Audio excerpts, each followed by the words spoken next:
I had seen Memento before that. Memento was a movie by Christopher Nolan that was partly told backwards, partly told straightforward. So the structure was very complex. But then when I saw it, I was talking with a friend, and I said, "Oh, like it's like a puzzle. You come out from the movie and you want to solve the puzzle." And then I was told there was another movie called Betrayal, based on a Harold Pinter story, that was totally told backwards. I said, "Oh, that's a good concept." So when that was in the year 2001. When I saw that movie, I was trying to finance the movie called Love. At the time, it was called Danger, and I had proposed it to Vincent and Monica.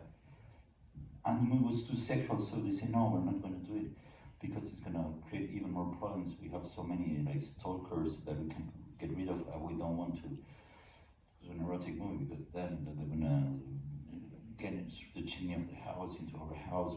So they said no, but they were free in the summer of 2001. So I came with this idea to inspired probably by Memento and inspired by Betrayal to do a rape and revenge story but told backwards. And they said, "Okay, yeah, but there are no explicit text scenes." I said, no, of course not. Okay, so we will do it. And then I added Albert Pontel. But the whole concept of that movie was to tell it backwards, but to write it in a proper way. I wrote it chronologically, and there were 12 certain scenes. And so the movie was shown at that time, made a scandal because of its violence, but not because of its structure. And lately,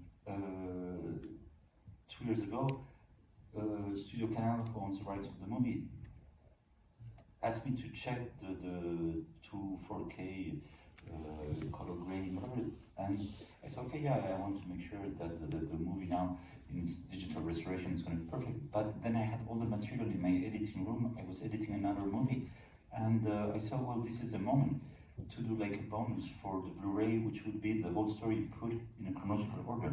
And I edited it, and it looked so good that I said, "Well, it's even more violent than the original, and it's more psychological." That I said, "Well, I did this for the Blu-ray, but I don't want to put it on the Blu-ray anymore. I want it to be released theatrically, and I want it to go to Cannes, to Venice, whatever." It's crazy. You know that's how it's going to be. You can release it on Blu-ray after, but I want it to be shown theatrically. And Monica saw it. This is even better than the previous one.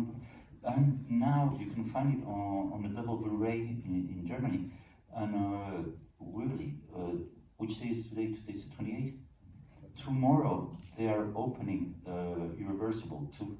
It's called Straight Cut in Japan, and they're releasing it with 90 copies, which is like more than any best-known movie in Japan, and it's like 4 times the original release of Irreversible.